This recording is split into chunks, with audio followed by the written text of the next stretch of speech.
नमस्कार दोस्तों, स्वागत है आपका मेरे चैनल डाइट एंड फिटनेस में। मैं हूँ आपकी होस्ट डाइटिशियन आकांक्षा और आज की वीडियो में दोस्तों हम देखने वाले हैं कि मेनोपॉज के बाद महिलाओं को कौन सा आहार लेना चाहिए। तो सबसे पहले तो मेनोपॉज ये जो शब्द है बहुत सारे लोगों को नहीं पता होता है मेनोपॉज क्या होता है। तो सबसे पहले मैं आपको ये बताऊंगी कि मेनोपॉज क्या होता है। जैसे कि आपको पता है कि लड़कियों की महिलाओं की उम्र जब एक हो जाती है, उनके पीरियड्स यानी कि माहवारी जो होती है वो चालू हो जाती है। और फिर एक उम्र के बाद यानी कि 45 है या फिर 50 है, हर एक स्त्री का अलग अलग होता है उम्र ये। तो एक उम्र के बाद जो पीरियड्स आना होता है वो बंद हो जाता है, यानी कि फिर पीरियड्स बंद होते हैं, हार्मोन्स में बहुत सारे बदलाव होते हैं और फिर उसे ही मेनोपॉज कहते हैं। तो दोस्तों ये मेनोपॉज क्यों होता है?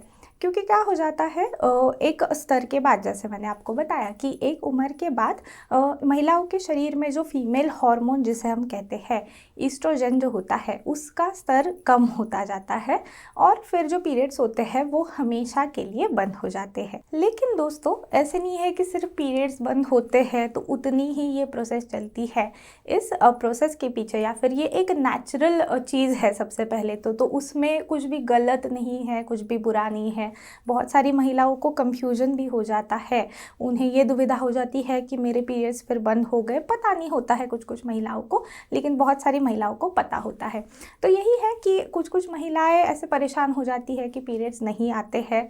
तो एक लगभग आपका पीरियड बंद होने के बाद भी वो सबसे पहले तो इरेगुलर होने लगता है, यानी कि अनियमित हो जाता है। यानी कि फिर 2 महीने में नहीं आता, 3 महीने में नहीं आता, और ऐसे करते करते 1 साल तक अगर आपका पीरियड नहीं आता है तो आपको समझ लेना है कि आपका मेनोपॉज चालू हो गया है।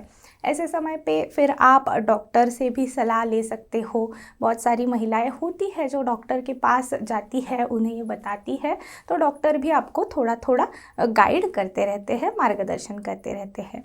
जैसे मैंने बताया कि मेनोपॉज सिर्फ इतना ही नहीं है कि पीरियड्स बंद हो गए।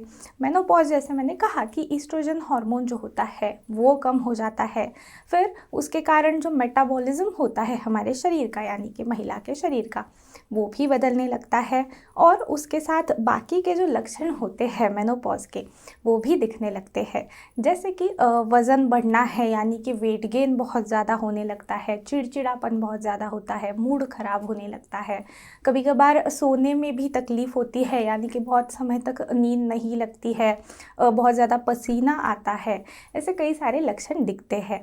हेयर फॉल हो गया, यानी कि बाल बहुत ज़्यादा गिरने लगते हैं, टूटने लगते हैं। और सबसे ज़्यादा ज़रूरी बात यह है कि हमारे जो हड्डियाँ होती है उनकी डेंसिटी, बोन डेंसिटी जिसे हम कहते हैं, वो थोड़ी सी जो कमज़ोर होने लगती है। तो फिर उसके कारण मेनोपॉजल महिलाएं जो होती है उनकी हड्डियाँ जल्दी टूटने की या फिर जल्दी फ्रैक्चर होने की आशंका होती है। तो इसीलिए ऐसा कहते हैं कि एक उम्र के बाद, यानी कि 40 की उम्र के बाद आपको कैल्शियम जो है वो सही से लेना है अपने आहार में। कैल्शियम के साथ साथ बाकी के कई सारे पोषक तत्व होते हैं दोस्तों, जो भी जो मेनोपॉजल महिलाएं होती है उन्होंने अपने आहार में लेना आवश्यक है।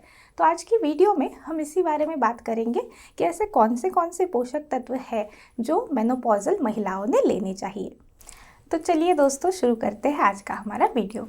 लेकिन आगे बढ़ने से पहले मैं आपको हमेशा की तरह एक रिक्वेस्ट करूंगी कि अगर आप मेरे चैनल पे नए हो और अगर आपने अभी तक मेरे चैनल को सब्सक्राइब नहीं किया है तो जल्दी से सब्सक्राइब कर लीजिए, ताकि मेरी ऐसी जो नई नई वीडियोज़ आती रहती है आपकी हेल्थ के बारे में, आपके आहार के बारे में, वो सारी वीडियोज़ आप तक पहुँच जाएगी। तो अब कैल्शियम की बात हो ही रही है तो सबसे पहले हम बात करेंगे कैल्शियम की। कैल्शियम जो होता है ये मिनरल मेनोपॉजल महिलाओं के साथ साथ सारी व्यक्तियों के लिए बहुत ज़्यादा आवश्यक होता है। जैसे कि आपको पता होगा कि हमारी हड्डियों की मजबूती के लिए ये आवश्यक है। लेकिन मेनोपॉजल महिलाएं जो होती है ख़ास तौर पे जैसे बोलते हैं कि हमारे जो शरीर में कैल्शियम के स्टोर्स होते हैं वो अगर कम हो जाते हैं तो फिर बहुत ही ज़्यादा कैल्शियम डेफिशिएंसी, यानी कि कैल्शियम की कमी महसूस हो सकती है। और मेनोपॉजल महिलाओं की अगर हम बात करें तो सबसे पहले तो बहुत सारी पॉपुलेशन, बहुत सारी महिलाएं ऐसी होती है जिन्हें एक बच्चा है या फिर 2 बच्चे हैं, जितने भी बच्चे हो जाते हैं और फिर उस दौरान, यानी कि प्रेगनेंसी के दौरान, गर्भावस्था के दौरान, उसके बाद जब भी लैक्टेशन ओव्यूलेशन पीरियड होता है उसके दौरान जो महिला के शरीर का कैल्शियम होता है उसका ख्याल नहीं रखा जाए तो फिर उनके शरीर का कैल्शियम कम हो जाता है। तो प्रेगनेंसी है या फिर लैक्टेशन है उसके दौरान तो रखना ही है, लेकिन ख़ास तौर पे मेनोपॉज के बाद भी कैल्शियम इंटेक का ज़रूर ध्यान रखना है। जैसे कि कम से कम 2 से 4 सर्विंग्स, जैसे हम बोलते हैं कि 2 से 4 पोर्शन जो होते हैं उतना आपको कैल्शियम आपके रोज़ाना आहार में लेना है। कैल्शियम के लिए आप क्या क्या ले सकते हो, दूध और दूध के पदार्थ है अलग अलग प्रकार के, या फिर कुछ कुछ मछलियाँ होती है, उसके साथ कुछ कुछ हरी सब्जियाँ ऐसी होती है वो आप ले सकते हो। उसी के साथ साबुत अनाज है या फिर सूखा मेवा है वो भी आप ले सकते हो। इस सब से शरीर को अच्छी मात्रा में कैल्शियम मिलता है। और जो 40 के बाद या फिर 50 के बाद हड्डियाँ कमज़ोर हो जाती है, जल्दी फ्रैक्चर आने की आशंका होती है, ये सारी प्रॉब्लम्स फिर आपसे दूर रहेगी। कैल्शियम के बाद हम बात करेंगे आयरन की। तो आयरन जो होता है वो भी बहुत ही ज़्यादा आवश्यक होता है, ख़ास तौर पे महिलाओं के शरीर के लिए, क्योंकि मेनोपॉज में तो आपके पीरियड्स बंद हो गए हैं, लेकिन उसके पहले जब भी हमारे पीरियड्स चालू होते हैं तो उस दौरान बहुत सारी व्यक्तियों में, बहुत सारी लड़कियों में या फिर महिलाओं में ये दिखाई देता है कि आयरन या फिर हीमोग्लोबिन कम है उनके शरीर में। तो इसीलिए पहले तो हम ज़्यादा ध्यान नहीं देते हैं, लेकिन मेनोपॉज के बाद इस पे ध्यान देना बहुत ज़्यादा आवश्यक हो जाता है। उसके पहले भी आपको ध्यान देना चाहिए, लेकिन ख़ास तौर पे मेनोपॉज में जो चिड़चिड़ापन होता है, बहुत ज़्यादा थकान है या फिर कमज़ोरी है, ऐसे सारे जो लक्षण दिखने लगते हैं तो उसी के कारण इसी के लक्षण होते हैं कि थोड़ी सी कहीं ना कहीं आयरन की कमी है आपके शरीर में या फिर हीमोग्लोबिन की कमी है। तो इसीलिए आयरन युक्त पदार्थ जो होते हैं वो आपको अच्छी मात्रा में लेने हैं। जैसे कि मांस है या फिर चिकन आप ले सकते हो, या फिर अलग अलग प्रकार की हरी सब्जियां आप ले सकते हो। ऐसे कई सारे पदार्थ आप जब भी लेते हो तो उससे शरीर को अच्छी मात्रा में आयरन मिलता है। और फिर धीरे धीरे अच्छी मात्रा में जब आप ये सारे पदार्थ अपने आहार में लेते हो तो आयरन की कमी पूरी हो जाती है, और फिर थकान, कमज़ोरी, चिड़चिड़ापन, ऐसे जो सारे लक्षण होते हैं वो कम होने के लिए आपको बहुत मदद होगी। उसी के साथ साथ आयरन इसीलिए भी आपको लेना है ताकि आपको दिन भर एक्टिव रहने के लिए भी मदद होगी, क्योंकि मेनोपॉजल महिलाएं भी ऐसी होती है जिन्हें अपना जो काम होता है वो तो कम नहीं होता है, घर का काम है या फिर ऑफिस का काम है, सब उन्हें मैनेज करना पड़ता है। तो इसीलिए फिर दिन भर एक्टिव जो रहने की आवश्यकता होती है, ज़रूरत होती है, वो भी यहाँ पे एक फैक्टर हो जाता है। तो उसे पूरा करने के लिए भी आपको ये सारे पदार्थ ज़रूर लेने हैं। आयरन के बाद अगला जो पोषक तत्व आवश्यक होता है शरीर को, या फिर अगला घटक जो आवश्यक होता है शरीर को, वो है फाइबर। तो फाइबर जो होता है, सॉल्युबल फाइबर खास तौर पे जिसे हम कहते हैं, वो भी बहुत ज़्यादा आवश्यक होता है, क्योंकि जैसे मैंने बताया कि मेनोपॉज के बाद महिलाओं में वज़न बढ़ने की आशंका यहाँ पे बढ़ जाती है। तो इसीलिए वज़न अगर आपका कंट्रोल में आपको रखना है तो उसके लिए फिर फाइबर युक्त पदार्थ आप ले सकते हो। और उसी के साथ साथ कब्ज़ होते हैं, कभी कभार पेट में बहुत ज़्यादा गड़बड़ी होती है, पाचन अच्छा नहीं रहता है, ऐसी सारी समस्या भी कभी कभार दिखने लगती है।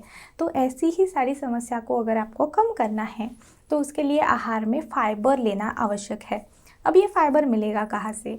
तो हम जो भी वैसे भी हम खाना खाते हैं, साबुत अनाज है, फल सब्जी है, इससे हमारे शरीर को अच्छी मात्रा में फ़ाइबर मिलता है। अगला पोषक तत्व है ओमेगा 3 फैटी एसिड। तो ओमेगा 3 फैटी एसिड या फिर ओमेगा 3 जो होता है वो भी बहुत ज़्यादा आवश्यक होता है। सारी व्यक्तियों ने इसका सेवन ज़रूर करना चाहिए, लेकिन ख़ास तौर पे जो मेनोपॉजल महिलाएं होती है वो अगर ओमेगा 3 फैटी एसिड युक्त पदार्थों का सेवन करते हैं, जैसे कि मछली है या फिर अंडे है, सूखा मेवा आप ले सकते हो, चिया के बीज आते हैं या फिर अलसी के जो बीज आते हैं वो भी काफ़ी अच्छे होते हैं ओमेगा 3 फैटी एसिड के लिए। तो ऐसे सारे पदार्थों का जब भी आप सेवन करते हो तो मेनोपॉजल जो लक्षण होते हैं, सिम्टम्स जिसे हम कहते हैं, उन्हें कम करने के लिए आपको वाकई में मदद होगी। मेनोपॉजल सिम्टम्स की अगर हम बात करें तो कभी कभार हॉट फ्लैशेस जिसे हम कहते हैं कि बहुत ज़्यादा गर्मी महसूस होती है, बहुत ज़्यादा एकदम टेम्परेचर बढ़ जाता है शरीर का, या फिर जैसे मैंने कहा कि पसीना बहुत आने लगता है, ख़ासतौर पे रात के समय पे तो आप सो नहीं पाते हो उसके कारण। ऐसे अगर आपको लक्षण दिख रहे हैं तो ज़रूर आपको ओमेगा 3 का सेवन करना चाहिए। और उसी के साथ साथ बाल गिरना भी बहुत ज़्यादा हो जाता है, बालों का टूटना है, झड़ना है, ये भी मेनोपॉज़ के बाद थोड़ा सा बढ़ जाता है। तो इसीलिए बालों को भी सही पोषण मिलना आवश्यक है, उसके लिए भी ओमेगा 3 आपको मदद करेगा। हमारे आहार में अगर पदार्थों की अगर हम बात करें तो फिर साबुत अनाज आप जब भी लेते हो तो उससे आपको शरीर को फाइबर, जैसे मैंने कहा, वो मिलने के लिए मदद होगी। फाइबर के साथ साथ कई सारे बी विटामिन जो होते हैं वो मिलने के लिए भी हमें साबुत अनाज काफ़ी मदद करता है। और दूसरी ज़रूरी बात यह है कि ऊर्जा की जो आवश्यकता है आपके शरीर को, वो पूरी करने के लिए भी आप साबुत अनाज ले पाओगे। तो रेगुलर जैसे गेहूँ है या फिर चावल है, ज्वार है, बाजरी है, रागी हम जिसे कहते हैं, उसमें कैल्शियम भी काफ़ी अच्छी मात्रा में होता है। तो ऐसे अलग अलग प्रकार के सारे साबुत अनाज आप ले सकते हो। आहार में जब भी आप साबुत अनाज है या फिर अलग अलग प्रकार के जब भी जो सारे अभी मैंने पोषक तत्व बताए वो जब भी आप लेते हो तो उससे फिर डायबिटीज़ का खतरा हो जाता है, या फिर हृदय के कोई बीमारी होती है उसका खतरा है, या फिर कैंसर जैसी खतरनाक बीमारियां हैं उनका खतरा है, बीपी है, हाई ब्लड प्रेशर है, ऐसी सारी जो बीमारियां होती है उनका खतरा कम होने के लिए ये काफ़ी मदद करता है। क्योंकि ख़ास तौर पे ये सारी बीमारियां जो होती है वो आपको मेनोपॉज़ के बाद महसूस हो सकती है। तो ऐसी सारी बीमारियों से अगर आपको दूर रहना है तो आपका आहार स्वस्थ होना बहुत ज़्यादा आवश्यक है। साबुत अनाज के बाद अलग अलग प्रकार की फल और सब्जियां भी आपको लेनी है, क्योंकि शरीर को जो एक्स्ट्रा का विटामिन और मिनरल सपोर्ट चाहिए होता है वो आपको सब्जियां देंगी, यानी कि सब्जियां खाने से या फिर फल खाने से वो सपोर्ट पूरा होगा। अलग अलग प्रकार के फल जब भी आप खाते हो तो विटामिन ए है, विटामिन सी है, कई सारे बाकी के विटामिन्स है, और सब्जियां भी जब भी आप खाते हो तो कई प्रकार के एंटीऑक्सीडेंट्स है, फाइबर है और विटामिन्स है, मिनरल्स है, ये सारे भी आपको मिल जाते हैं। तो इसीलिए फिर आपको इम्यूनिटी यानी कि रोग प्रतिकार शक्ति बढ़ाना भी काफ़ी ज़रूरी यहाँ पे हो जाता है, वो बढ़ाने के लिए भी ये मदद करता है। और जैसे मैंने अभी कहा कि सारी जो बीमारियाँ होती है उनसे बचाव करने के लिए भी ये काफ़ी अच्छी रहेंगी। उसके बाद हम बात करेंगे प्रोटीन की। तो शरीर को प्रोटीन की आवश्यकता होती है मेनोपॉज से पहले भी, यानी कि हर एक व्यक्ति को जितना प्रोटीन आवश्यक होता है शरीर को उतना अपने आहार में ज़रूर लेना चाहिए। लेकिन ख़ास तौर पे मेनोपॉज के बाद क्या हो जाता है, जैसे मैंने कहा कि थकान है, कमज़ोरी है या फिर बाकी के जो भी लक्षण होते हैं, ऐसे समय पे हेल्दी आहार या फिर स्वस्थ आहार लेना बहुत ज़्यादा आवश्यक हो जाता है। तो इसीलिए प्रोटीन भी काफ़ी अहम भूमिका यहाँ पे निभाता है। आपकी मसल्स जो होते हैं उन्हें मजबूती देने के लिए, आपको अच्छी मात्रा में ऊर्जा देने के लिए, और शरीर में कई सारे बाकी के फंक्शंस होते हैं जो करने के लिए प्रोटीन की आवश्यकता होती है।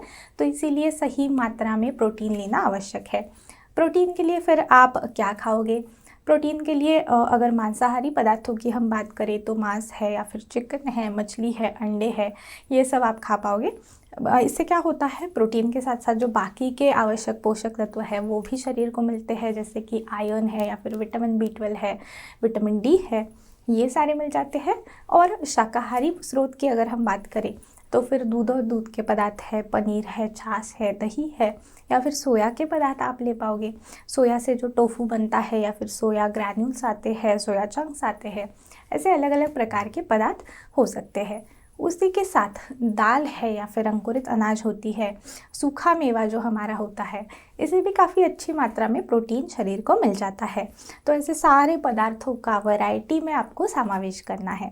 प्रोटीन अच्छी मात्रा में लेने से मसल्स के साथ साथ हड्डियां मजबूत करने के लिए भी ये मदद करता है, और कोलेजन प्रोडक्शन के लिए भी आवश्यक होता है। प्रोटीन है या फिर विटामिन सी के युक्त फल जो होते हैं, वो कोलेजन जो होता है वो आपकी त्वचा को जो इलास्टिसिटी देता है, और मेनोपॉज के बाद या फिर वो उम्र के बाद जो त्वचा पे बहुत सारे रिंकल्स या फिर झुर्रियाँ आती है उनका इफ़ेक्ट कम करने के लिए ये थोड़ा मदद करेगा, या फिर आपकी एजिंग की प्रोसेस जो होती है वो स्लो करने के लिए मदद करेगा।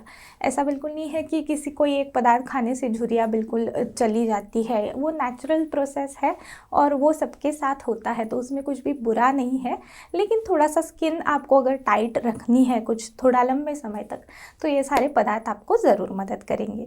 और एक ज़रूरी बात मैं यहाँ पे ज़रूर आपको बताना चाहूँगी, बहुत सारी महिलाएं ऐसी होती है जिनका, जैसे मैंने कहा कि मेनोपॉज के बाद वज़न बढ़ता है, या फिर मेनोपॉज के पहले से भी बहुत सारी महिलाएं वेट लॉस के लिए कुछ ना कुछ ट्राई करती रहती है। तो मेनोपॉज के बाद भी और उसके पहले भी किसी भी प्रकार का जो क्रैश डाइट होता है वो आपको बिल्कुल नहीं करना चाहिए। क्योंकि क्रैश डाइट मतलब क्या? सबसे पहले क्रैश डाइट मतलब ऐसा डाइट जो आपको पोषक तत्वों की कमी देगा।